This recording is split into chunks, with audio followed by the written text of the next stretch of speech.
Amados, Dios los bendiga inmensamente en este día. Queridos, carísimos, amadísimos hermanos y hermanas, cualquiera que me escuche en este momento la grabación que iniciamos el día de hoy para abordar la siguiente parábola que habla de los misterios del reino de los cielos. Lo que ocurriría entre las dos venidas del Rey de Reyes y Señor de Señores. Antes de empezar, hermanos amados, quiero llevarlos a Romanos capítulo 12, versículos 1 y 2. Y enfatizar el versículo número 2.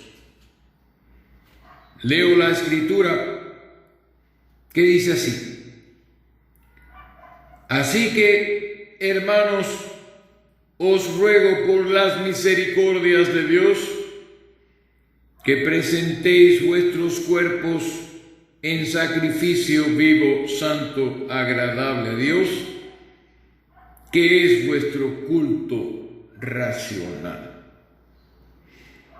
Verso 2.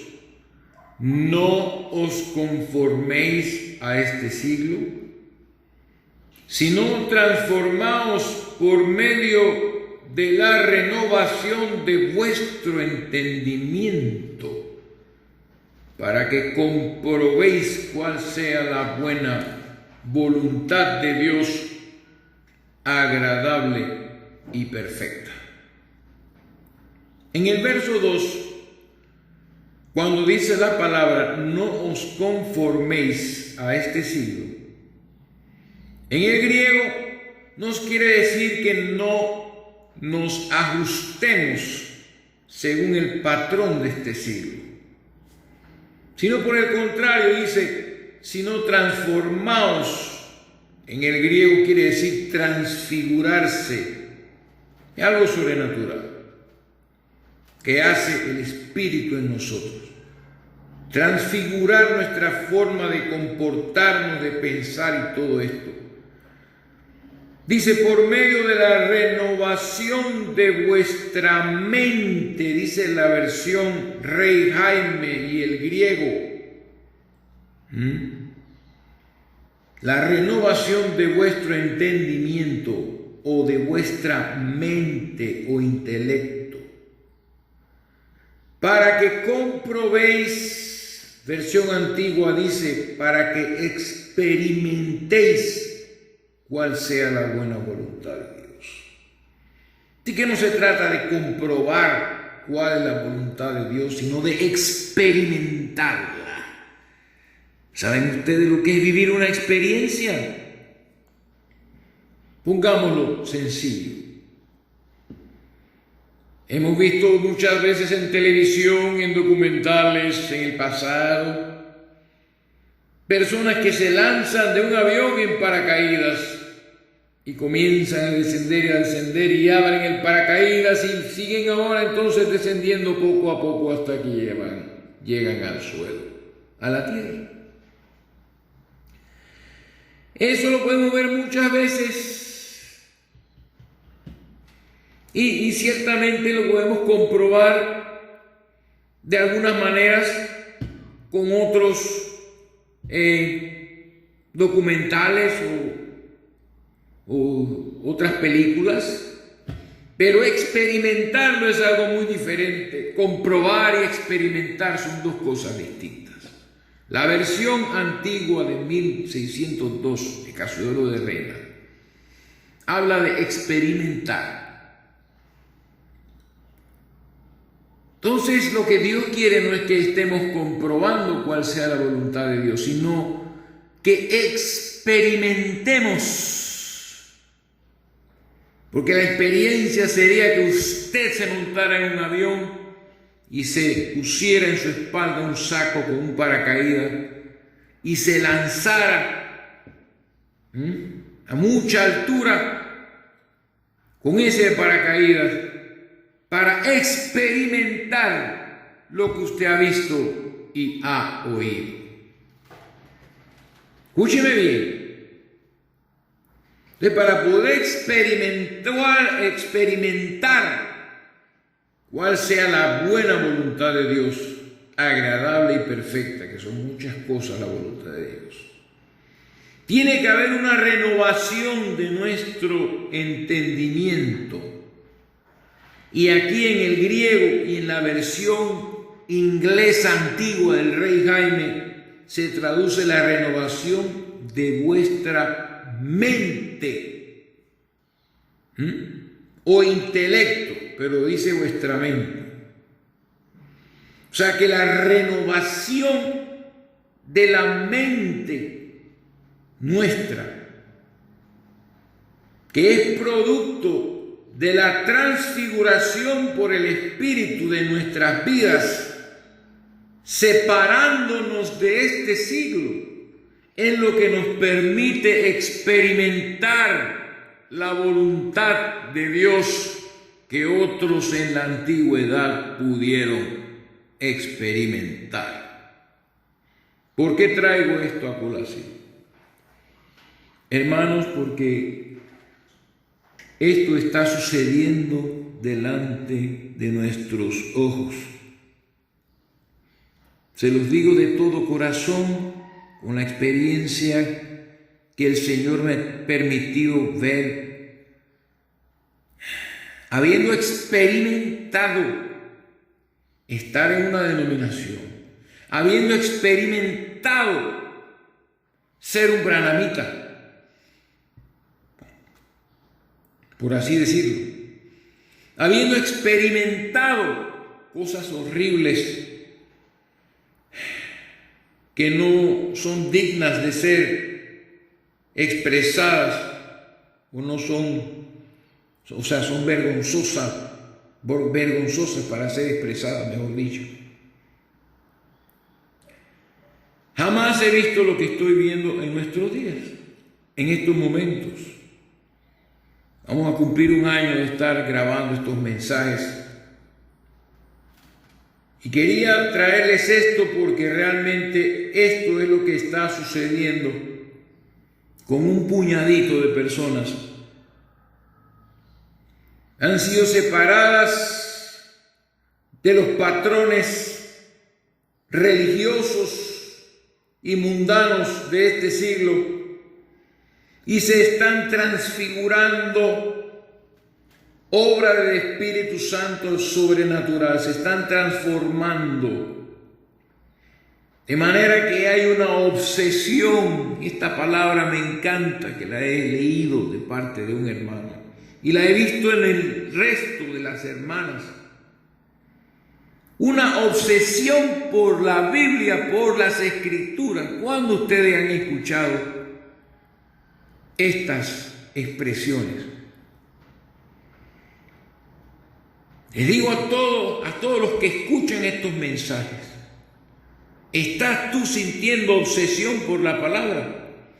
Porque hay obsesión por las drogas, hay obsesión por el turismo, hay obsesión por la sexualidad, hay obsesión por las películas de cine, hay obsesión por el internet, hay obsesión por muchas cosas, por el dinero, las riquezas, las pertenencias físicas, materiales en este mundo. Hay obsesión por muchas cosas. Pero yo nunca en mi vida he escuchado o he sabido de alguien que me haya dicho estoy obsesionado con Dios, obsesionado con las Escrituras. Cuando una persona dice eso es porque su mente ha sido renovada, es porque esa persona está siendo transfigurada. Su mente ha sido renovada, lo cual le capacita a vivir la experiencia de cuál sea la buena voluntad de Dios perfecta y agradable. hay una renovación y eso es lo que Dios está haciendo con todas estas cosas que se están hablando, este trabajo que se está haciendo. Está cambiando la mente de algunas personas y quisiera yo que cambiara la mente de todos los que escuchan, de todos los que siguen esto, porque he visto que hay muchos que lo siguen, no muchos, realmente son pocos, pero deberían haber como unas 10 vistas de cada video. He visto videos de 100 vistas, videos de 70, de 60, como lo he dicho en otras ocasiones. Pero está sucediendo esto, Dios nos está renovando, cambiando nuestra mente y nos está dando respuestas de muchas cosas a través de las Escrituras, de manera que ya no tenemos prácticamente ningún parecido a los patrones que sigue el resto de la raza humana en este siglo presente que está por terminar. Por eso quiero darle gracias a Dios en presencia de todos ustedes, los que escuchan. Gracias a Dios por este puñado de personas que reaccionan muchas veces hasta con lágrimas cuando oyen las cosas que se dicen en estas grabaciones, que salen de la fuente eterna de la palabra de Dios, aguas puras, ríos de agua viva que saltan para vida eterna. Y están entonces estas personas experimentando, viviendo en carne propia, cuál es la buena voluntad de Dios en este tiempo que vivimos. Y es la voluntad de Dios que conozcamos todas las profundidades de todas las cosas que quedaron inconclusas con la muerte de los primeros cristianos y que luego desaparecieron del alcance del ser humano hasta la Reforma, cuando la Biblia salió en busca de personas obsesionadas con Dios, capaces de sentir obsesión por Dios. Eso es algo absolutamente extraño y raro que una persona se exprese en esos términos. Y esto no es otra cosa que el olor de la venida de nuestro Señor Jesucristo. Porque es precisamente aquellos que se obsesionan con esto, aquellos que solo piensan en esto, los que serán hallados dignos de estar en pie delante del Hijo del Hombre, porque aman su venida. Y es el propósito más excelente y el propósito más importante de este trabajo que se hace y de todo lo que se seguirá haciendo hasta que Dios lo permita. Que sintamos que nuestras vidas se revientan, que nuestros cuerpos se desvanecen, que nuestros cuerpos revientan, que estamos a punto de ser transformados en un abrir y cerrar de ojos, que podamos entender el tiempo en que vivimos. Así que quería compartirles esto porque está sucediendo. Me da a veces un poco de lástima de que no haya más personas, pero no sabemos qué otra gente puedan más adelante acercarse a la palabra y darse a conocer sin ningún tipo de vergüenza, porque algunos de nosotros nos conocemos, aunque vivimos lejos los unos de los otros. Quería darles estas palabras para que estén anuentes, porque yo les dije, les hice la pregunta anteriormente. Compárense ustedes ahora, en estos momentos, con lo que ustedes eran antes de empezar a escuchar estas cosas. Y así ustedes se darán cuenta y podrán, bueno, como dice la versión de 1960, comprobar lo que ha estado sucediendo y lo que se irá sucediendo. Así que quería usar estos primeros 15 minutos para llamarles la atención a esto que está pasando y manifestar mi agradecimiento a Dios de que siempre hay un remanente. De eso vamos a hablar el día de hoy. Así que sin más preámbulos, hermanos amados, nos vamos a Mateo, capítulo número 13, versículo número 44, donde iniciaremos leyendo las Escrituras para traerles el bloque llamado, titulado El Tesoro de Dios. El Tesoro de Dios.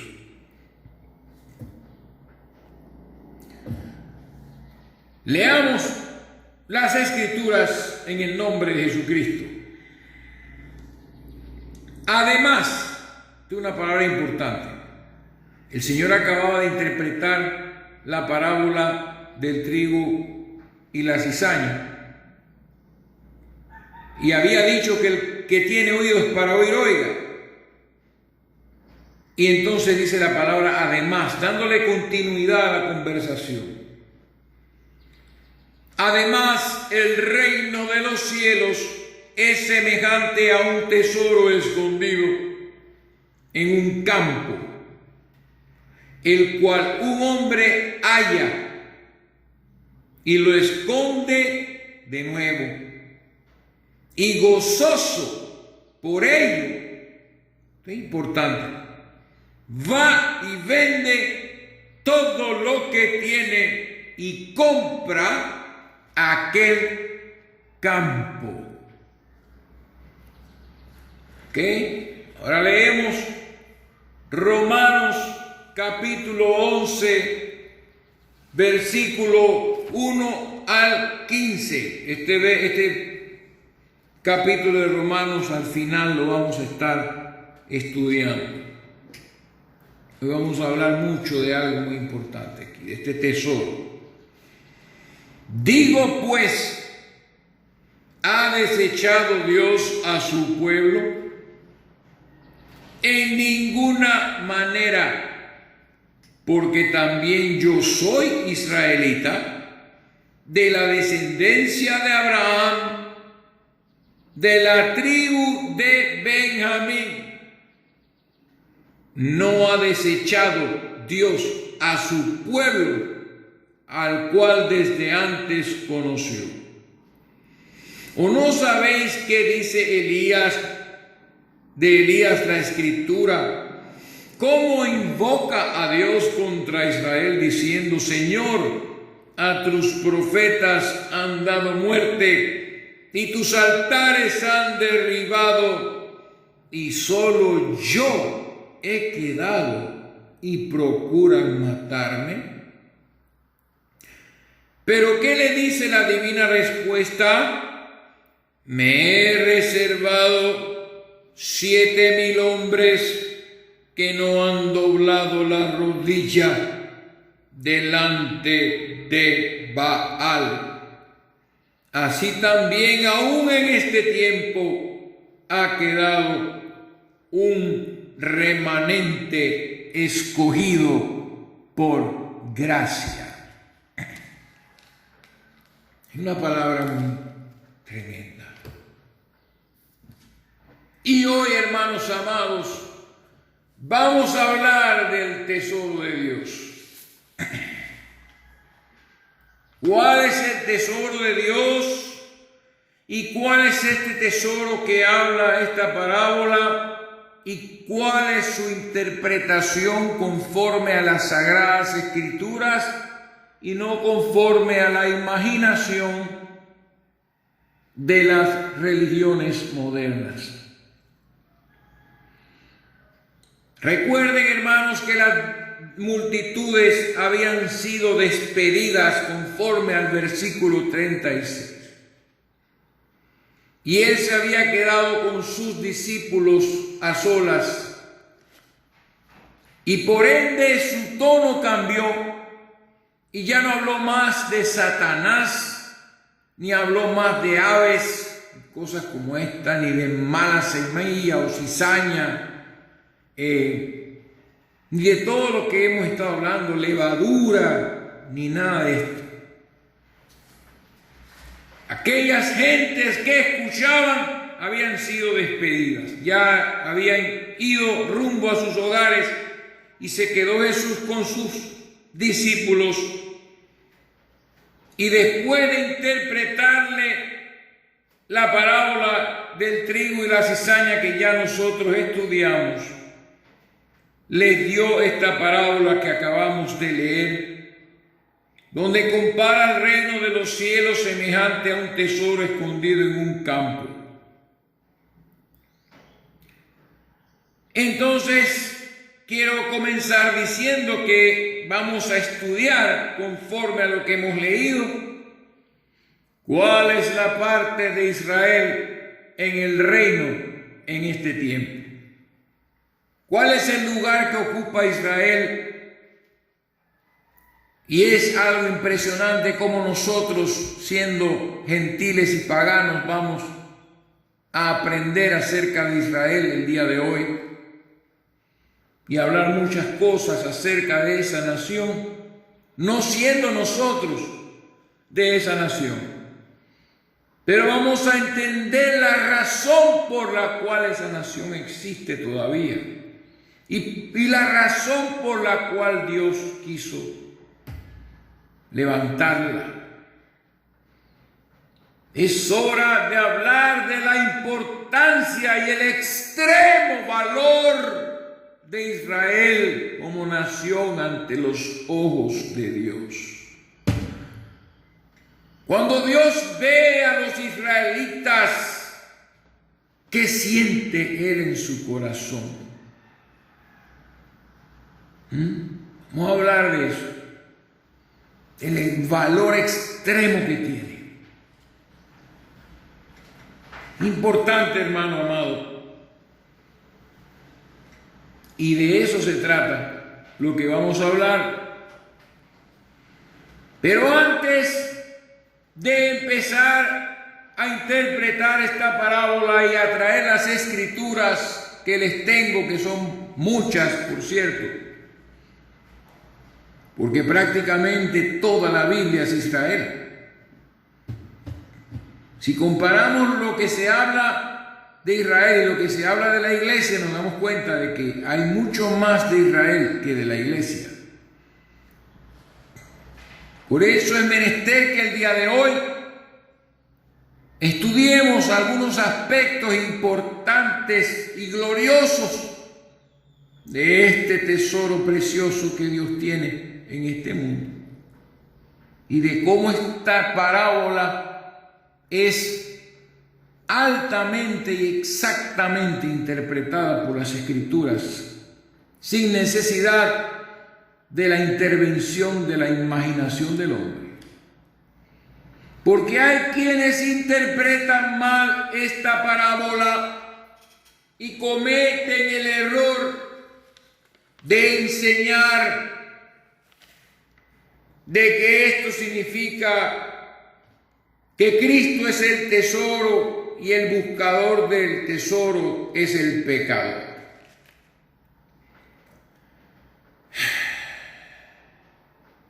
Hermanos, el pecador que se convierte a Jesucristo cuando lo encuentra, no compra nada, más bien olvida y deja el mundo para ganar a Cristo. No compra nada. El pecador no tiene nada que ver con ventas, porque Cristo no está a la venta. Y dice la palabra, porque por gracia sois salvos y no por obras. No puedes comprar a Cristo con votos, No puedes comprar a Cristo con mandas, no puedes comprar a Cristo con obras de justicia, porque no hay manera de hacerlo. Cristo no está a la venta, hermano. Ni tampoco está escondido en el mundo. Sabemos que Jesucristo fue llevado al cielo y allá se encuentra, no en el mundo, porque aquí vemos que el tesoro estaba escondido en un campo, y ya ustedes con las otras parábolas entienden qué significa ese campo. Y en el mundo, que es el campo, no está nuestro Señor físicamente. Si todo esto es un error, tampoco el pecador que se arrepienta habiendo comprado a Cristo lo esconde de nuevo, no. Él lo confiesa y no se avergüenza. O sea, esto es una mala interpretación. Y finalmente, pues no le quiero dar tantos detalles de las barrabasadas que enseñan las religiones de hoy, porque todo esto destruye totalmente el mensaje de la parábola, lo hace infructuoso, lleva la parábola por otro rumbo, sacándola de su contexto, como lo están haciendo siempre todo el tiempo, acostumbrados a sacar las cosas del contexto. Y no solo del contexto inmediato, sino del contexto de la Biblia entera. Y hacen sencillamente lo que quieren con las Sagradas Escrituras. Yo no encuentro en mi Biblia, habiéndola leído, una palabra donde Dios se exprese de un pecador como un tesoro. Tampoco. Así que tenemos hoy que descubrir cuál es ese tesoro. Y me tocará hablar de lo agradecidos que debemos estar con Dios por lo que hizo a través de esta sufrida nación, de este sufrido pueblo. Me va a tocar dar algunos detalles de todo lo que ha tenido que pasar esta nación por causa de la voluntad de Dios y también por causa de la enemistad profunda que el diablo siempre ha tenido, que lo vamos a demostrar con la palabra, contra esta nación de Israel. Por el simple hecho que en medio de esa nación y que a través de esa nación vendría la simiente celestial. Vendría el Hijo de Dios para abrirle las puertas al resto del mundo, para que pudiesen conocer al Dios verdadero que hizo los cielos y la tierra. Así que primero lo que vamos a hacer antes de entrar en unas escrituras que tengo aquí para ustedes es definir la palabra tesoro en el idioma castellano. ¿Qué significa tesoro? Escuche esto: conjunto de dinero, joyas o cosas de mucho valor que está guardado o escondido. Y recuerdo cuando yo era un niño y veía algunas caricaturas y leía algunos cuentos que hablaban de tesoros, y creo que ustedes también se acordarán de aquellos días de la infancia cuando vivíamos de fantasías, porque nuestros padres, como gentiles que somos, no conocían a Dios, por ende no podían llevarnos a Dios. Y recuerdo aquellas historietas que hablaban del mapa, el tesoro que encontraban algunos y tenían que seguir caminando y entrando por los diversos lugares del mapa hasta llegar al lugar donde estaba enterrado el tesoro. Así que esto es algo que aún en nuestro tiempo moderno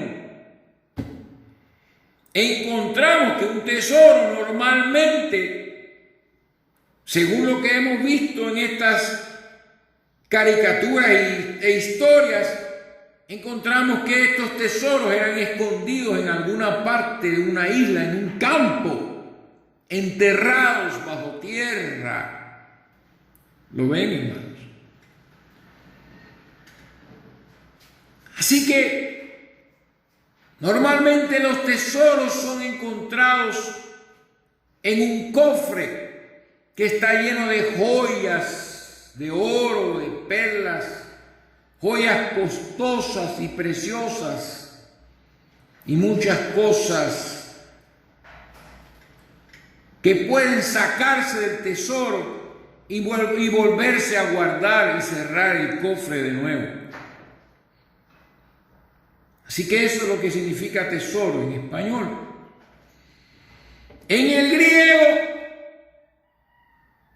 la palabra griega que utiliza aquí el escritor del Evangelio de Mateo se pronuncia tesauros, que es casi lo mismo, lo cual se traduce como depósito con riquezas. Y ese depósito no viene a ser otra cosa que un cofre,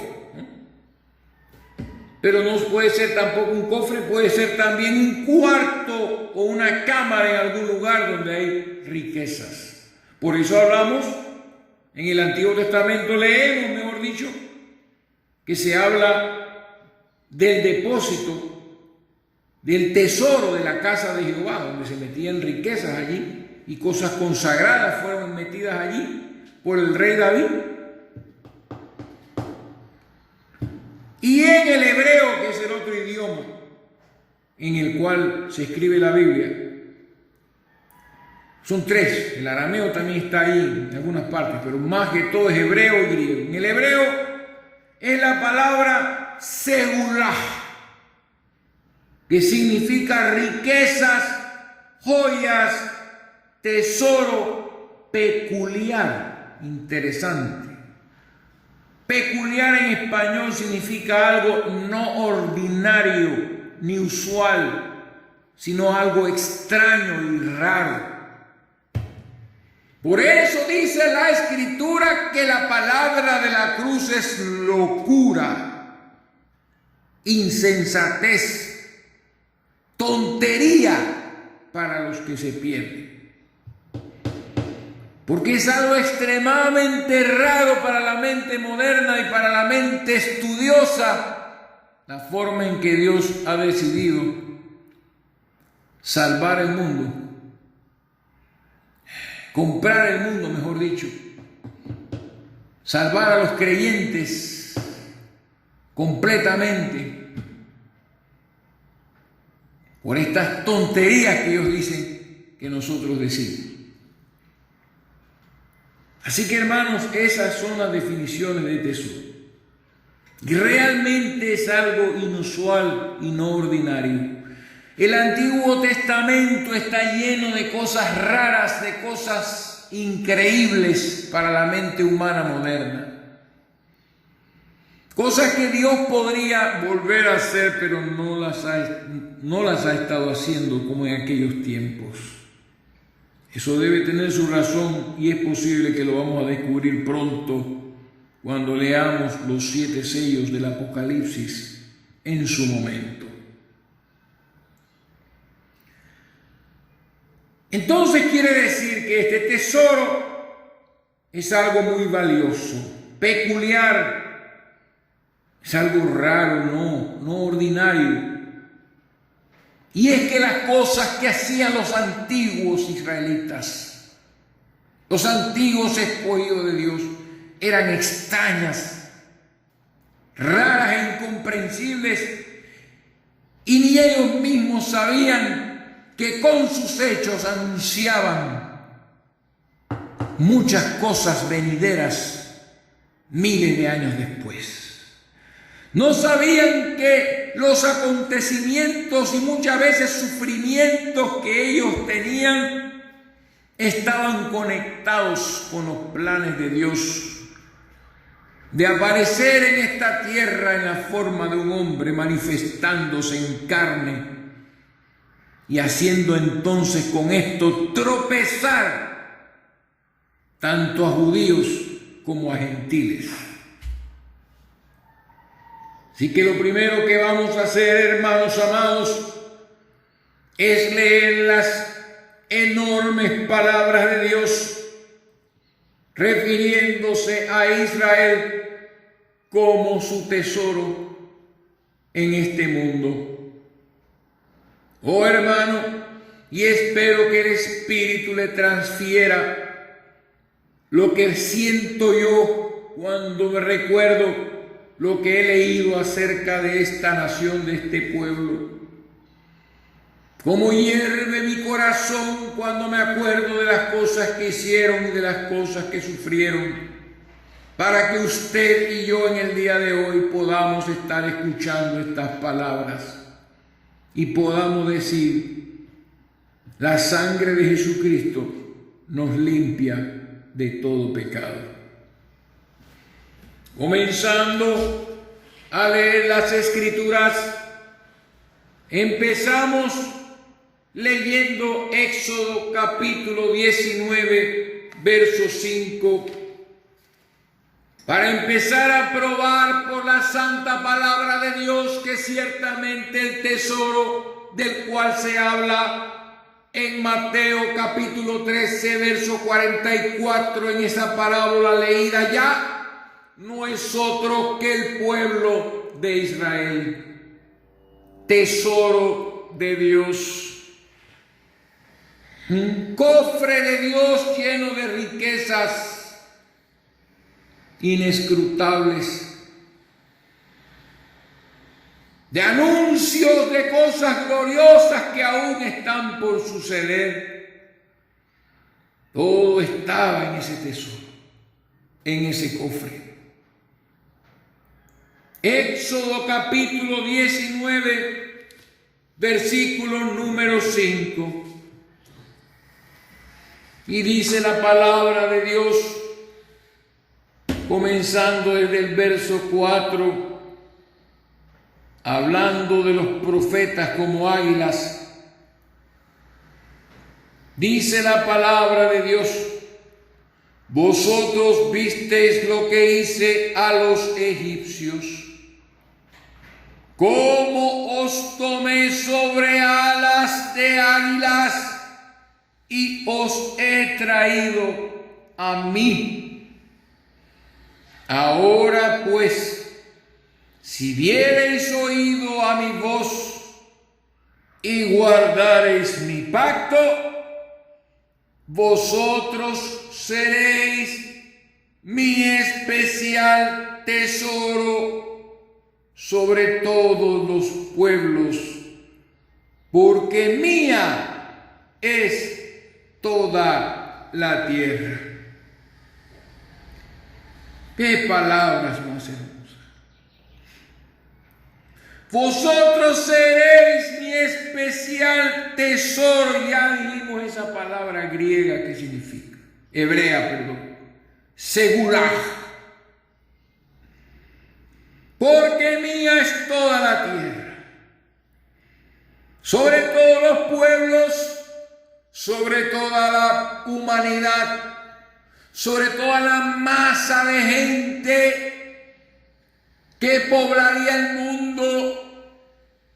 En medio de todo eso habría un pequeño lugar donde estaría el tesoro de Dios, que como hemos leído aquí, no es otro que el pueblo de Israel.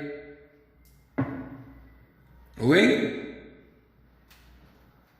Dios especialmente, específicamente lo llama mi especial tesoro. Qué cosa más hermosa escuchar estas palabras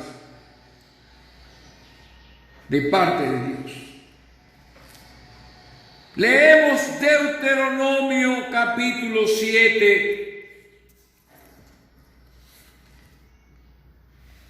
Deuteronomio capítulo 7, versículo 6. Leemos la palabra de Dios que nos dice: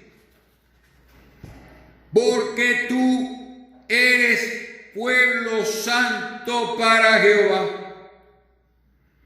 Jehová tu Dios te ha escogido para hacerle un pueblo especial, más que todos los pueblos que están en la tierra. Y esto, hermano, es por gracia. Dios los escogió por gracia. Verso 7.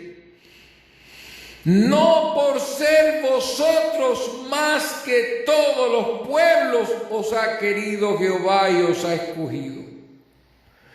Pues vosotros erais el más insignificante de todos los pueblos. Santo Dios. Sino por cuanto Jehová os amó. Amor de Dios. Y quiso guardar el juramento que juró a vuestros padres, Abraham, Isaac y Jacob. Os ha sacado Jehová con mano poderosa y os ha rescatado de servidumbre, de la mano de Faraón, rey de Egipto. Conoce pues que Jehová tu Dios es Dios, Dios fiel que guarda el pacto y la misericordia a los que le aman y guardan sus mandamientos hasta 1000 generaciones. Oh, bendito sea Dios. ¿Cómo no podemos sentirnos tocados al oír estas palabras? No porque ellos eran más que todos los pueblos de la tierra, es que los escogió. Porque ellos eran los más insignificantes de todos. Sino porque Dios los amó y quiso guardar el juramento que juró a sus padres. Por eso siempre se le ha llamado y se le llamará el Dios de Abraham, Isaac y de Jacob. Oh, si en el día de hoy entendiese la gente que hay un solo Dios. Porque tal parece para la iglesia cristiana de nuestros días que hay un Dios en el Antiguo Testamento y que en el Nuevo hay otro Dios. Hermanos, usted y yo somos adoradores del Dios de Israel, que por su misericordia y su gracia abrió la puerta para que también pudiésemos ser recibidos por Él. Pero lo dice el verso 6, Jehová tu Dios te ha escogido para hacerle un pueblo especial, más que todos los pueblos que están en la tierra. Qué palabras más hermosas. Y si seguimos y leemos Deuteronomio capítulo 14, versículo número 2, dice la palabra: una vez más porque eres pueblo santo a Jehová tu Dios, y Jehová te ha escogido para que le seas un pueblo único entre todos los pueblos que están sobre la tierra. ¿Me están siguiendo? Pueblo único, pueblo peculiar, no ordinario. Las cosas que sucedían en medio de este pueblo no sucedían en ninguna otra parte del mundo. Dentro de este pueblo se aparecía la palabra. Dios se dejaba ver entre ellos, no así con el resto del mundo. Pueblo único sobre todos los pueblos, entre todos los pueblos que están en la tierra. Y quiero tocarles, antes de traerles otro verso más, tengo dos más, pero quiero enfatizar en Romanos capítulo 28, Romanos capítulo 11, verso 28, donde la Escritura dice acerca de los israelitas y hablándole a los cristianos en Roma. Así que en cuanto al Evangelio, son enemigos por causa de vosotros. Pero en cuanto a la elección, no leímos en el Antiguo Testamento que Dios los había escogido o elegido. Por eso dice, pero en cuanto a la elección, son muy amados. Versión antigua, no solo dice son amados, muy amados, como Dios le habla por medio de sus ángeles a Daniel. En el capítulo 9, verso 23, capítulo 10, verso 11 y 19 de Daniel. Varón muy amado. Entonces, en cuanto a la elección de parte de Dios, los israelitas son muy amados por causa de los padres. ¿Ven? El pacto que hizo con Abraham, Isaac y Jacob, especialmente con Abraham. Ahora buscamos el libro de Segundo de Samuel. Segundo de Samuel, hermanos, capítulo número 7, verso 23. Y dice la Escritura: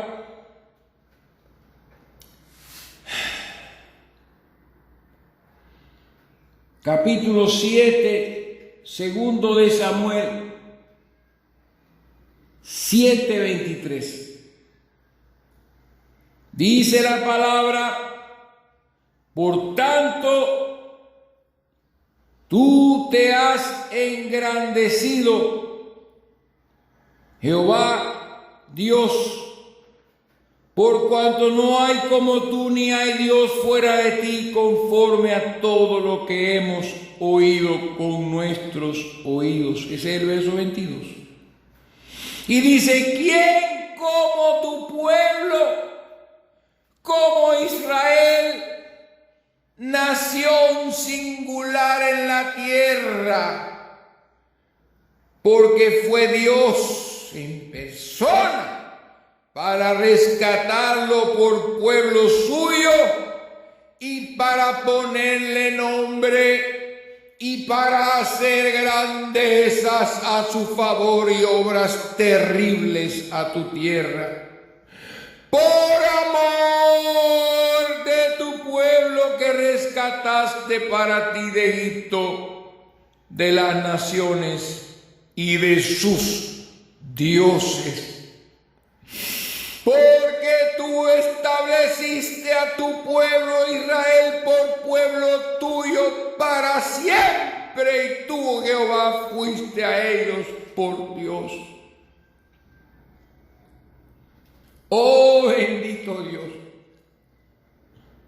Era David inspirado por el Espíritu, agradecido de que sin condiciones Dios le haya prometido que no faltaría varón que se sentara en su trono, hablando del futuro, cuando vendría uno que sería llamado Jesús, que se revelaría como cumplimiento de esta promesa hecha a David. ¿Quién como tu pueblo? Amor, hay por todas partes esa palabra amor. Por eso les quiero leer Malaquías, capítulo número 3. Malaquías, capítulo número 3. Versos 14 al 17, le dice la palabra,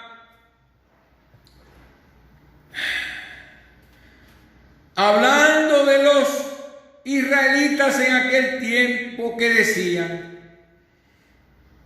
los verdaderos israelitas: por demás es servir a Dios.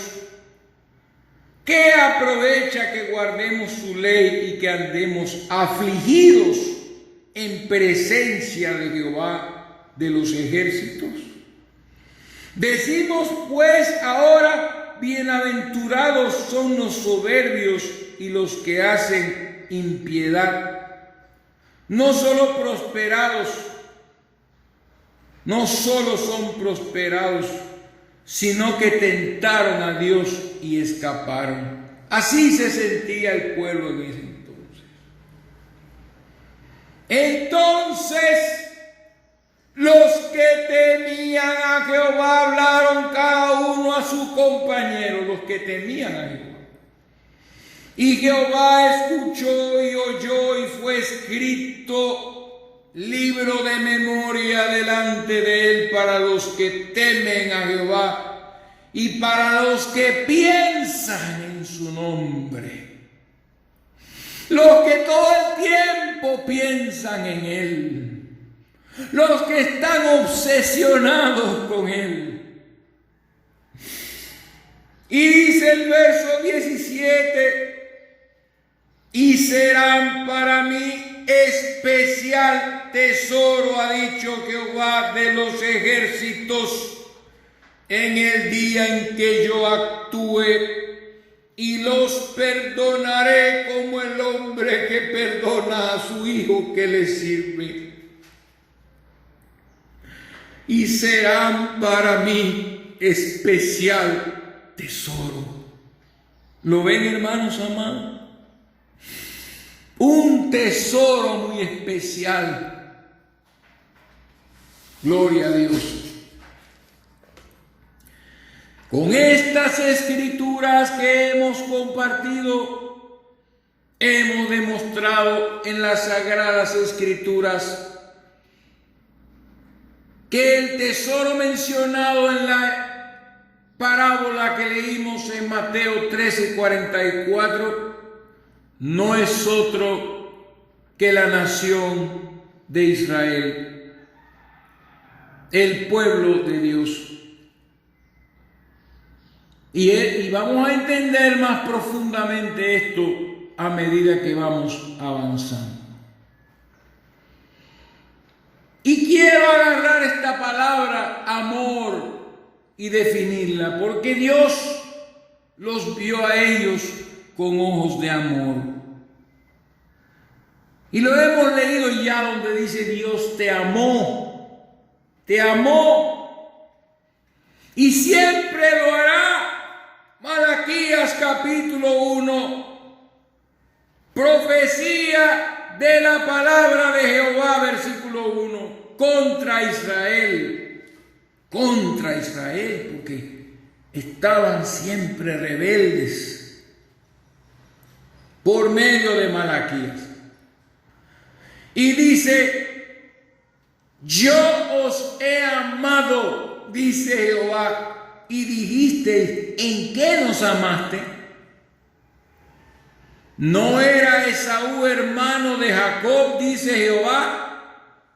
Y amé a Jacob, y a Esaú aborrecí. No habían aún salido del vientre de su madre, ni habían hecho bien ni mal, y ya Dios había escogido a Jacob por causa de la promesa dada a Abraham, porque era él descendiente de Abraham y Dios lo había escogido. Era él, a través de él, que esta simiente prometida vendría a manifestarse, y hablamos de Jesucristo. Y por eso escogió a Jacob. Por eso escogió a Jacob. Y hay mucho que hablar de eso. Pero leamos escrituras acerca del amor que Dios le ha tenido siempre a Israel. Buscamos Isaías capítulo 43, verso número 4, hablando nuestro Dios, y veamos desde el verso 3. A veces tomamos esas escrituras, los llamados cristianos, y las aplicamos a nosotros cuando son escrituras dirigidas específicamente por Dios a su tesoro. Y lo vemos en el verso 40, en el verso 1. Ahora sí dice Jehová, creador tuyo, oh Jacob, y formador tuyo, oh Israel. No temas, porque yo te redimí, te puse nombre.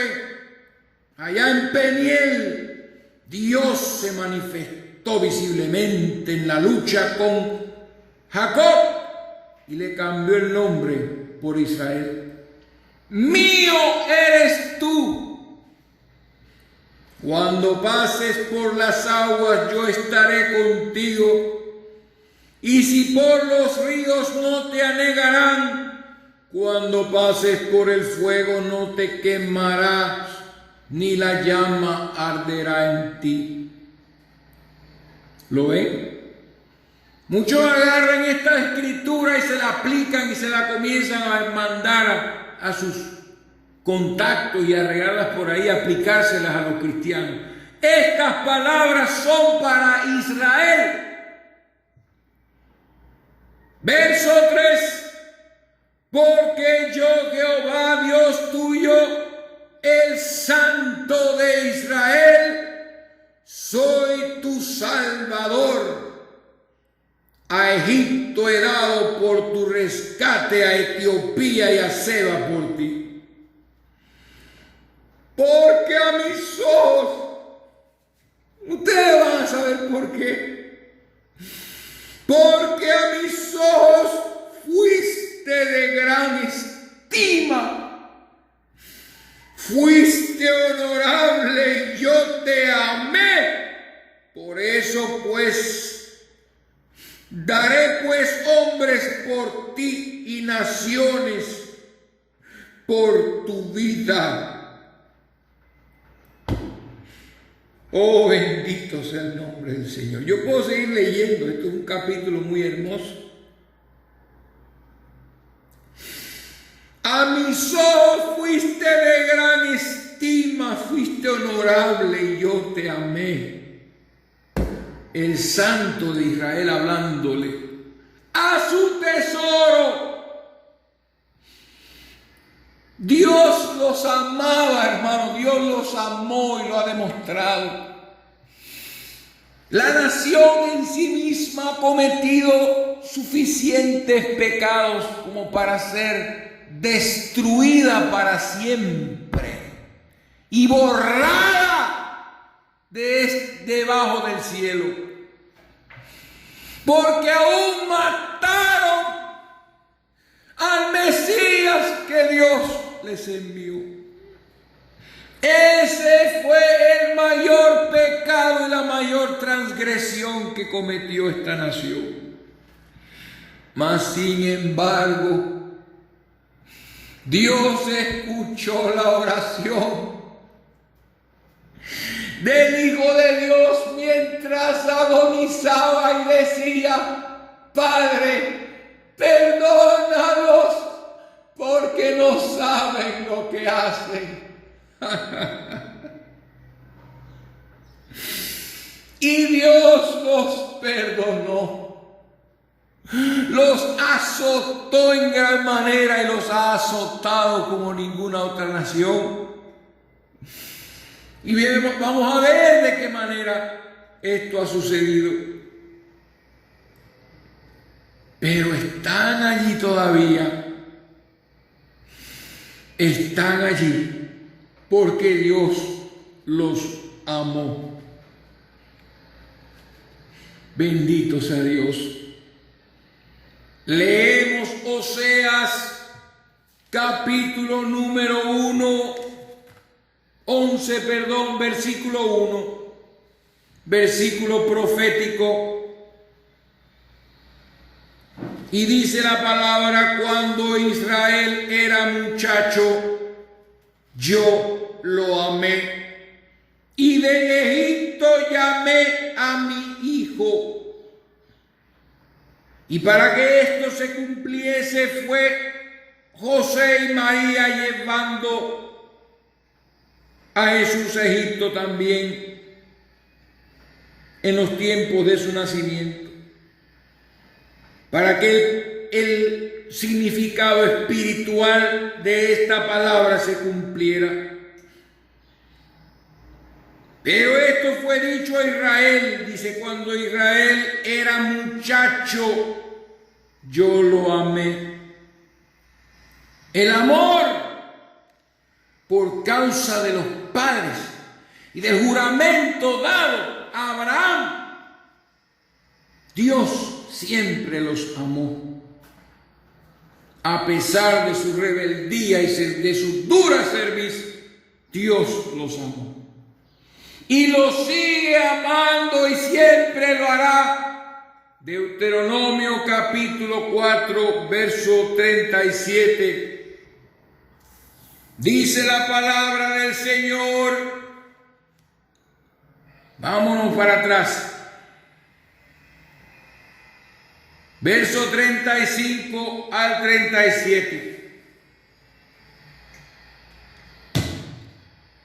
A ti te fue mostrado para que supieses que Jehová es Dios y no hay otro, no hay otro, no hay otro, no hay otro fuera de él.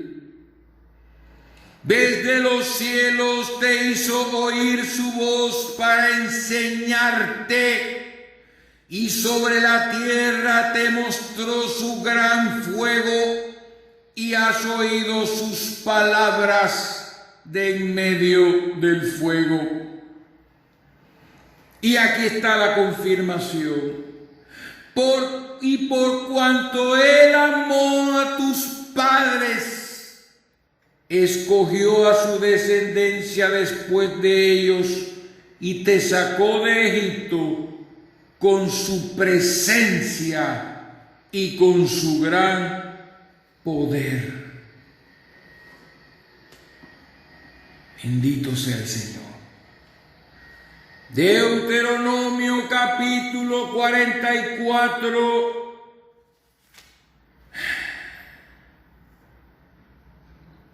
Capítulo 44, perdón. Deuteronomio capítulo 33. Leemos la escritura. La bendición con la cual bendijo Moisés, varón de Dios, a los hijos de Israel antes que muriese. aquel glorioso profeta.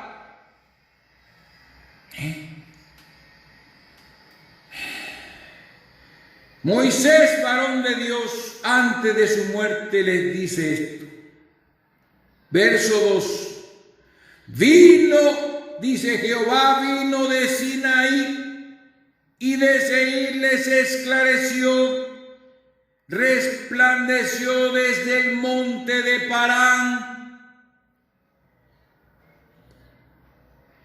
y vino de entre 10,000 y vino de entre 10 millares de santos. Escuche eso, no lo hemos tocado. Con la ley de fuego a su mano derecha. Y dice la Biblia, aún amó a su pueblo. Amó a su pueblo.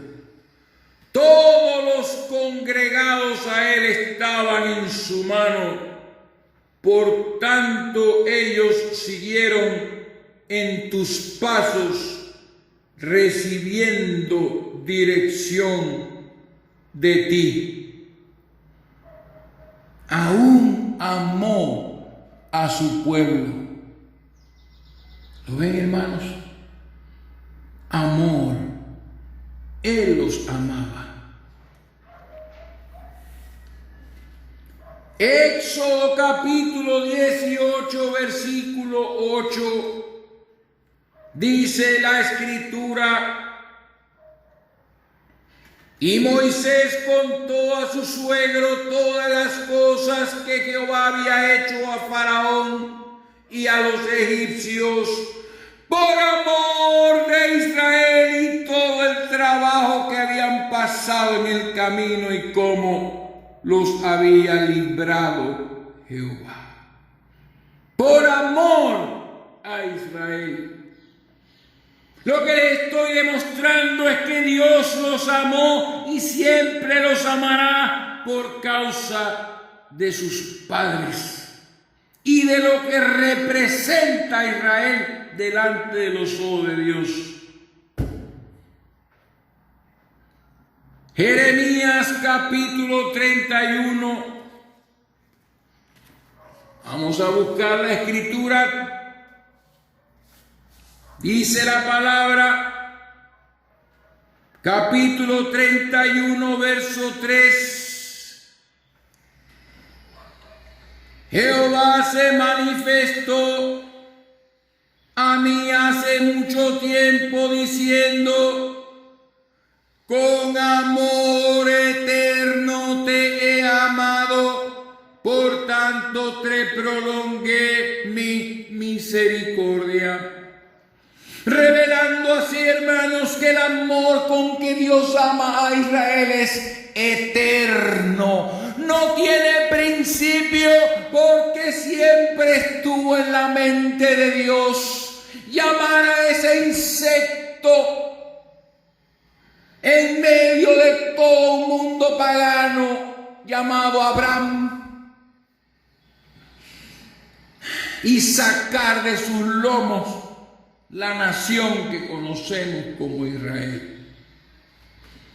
Y finalmente les leo el testimonio del apóstol Juan, israelita también, cuando dice la palabra de Dios en Juan capítulo 13, dando Juan testimonio de nuestro Señor Jesucristo, el Hijo de la nación de Israel, antes de la fiesta de la Pascua, sabiendo Jesús que su hora había llegado para que pasase de este mundo al Padre, como había amado a los suyos que estaban en el mundo, los amó hasta el fin. Aleluya. Ah, sí, Jesús amaba tanto a esos israelitas que le seguían, porque el primer gentil convertido todavía faltaba mucho tiempo para que entrara. Los apóstoles eran israelitas. Yo les voy a hablar de todo eso. Pero me llena de un sentimiento ardiente en mi corazón escuchar estas palabras. Que cuando Jesús sabía que su hora había llegado para partir físicamente de la tierra y dejarnos como estamos ahora sin su presencia física, como había amado a los suyos que estaban en el mundo, los amó hasta el fin. Y es por amor a Abraham, Isaac y Jacob. Porque, como dice el testimonio del Espíritu, eran muy amados. Dios amó, ama y siempre amará a este pueblo. Siempre los amará. Por eso quería mostrarles la razón por la cual este pueblo es un tesoro delante de los ojos de Dios. Porque los ama con todo su corazón. Les ha soportado cosas que a otras naciones no les ha soportado. Y eso que las naciones no tenían ley ni Dios, sino que eran paganas y servían a ídolos. Sacrificaban sus niños recién nacidos a los demonios por la ignominia que había Satanás esparcido en la tierra. Y estos israelitas hicieron lo mismo, habiendo recibido la palabra y la ley que hablaba que esas cosas eran abominables. Pero he aquí que Israel seguirá. Y no habrá manera de raer a los judíos de la tierra, porque lo han intentado ya muchas veces. Desde la antigüedad y en tiempos modernos. Y con esto termino la primera parte de esta parábola, de este bloque llamado el tesoro de Dios. Entendiendo que ciertamente se trata de Israel y que es un tesoro porque Dios los ha amado, porque Dios escogió a Abraham y le hizo una promesa incondicional. Dios no le dijo: si anduvieres y obedecieres, entonces te bendeciré. No, incondicional.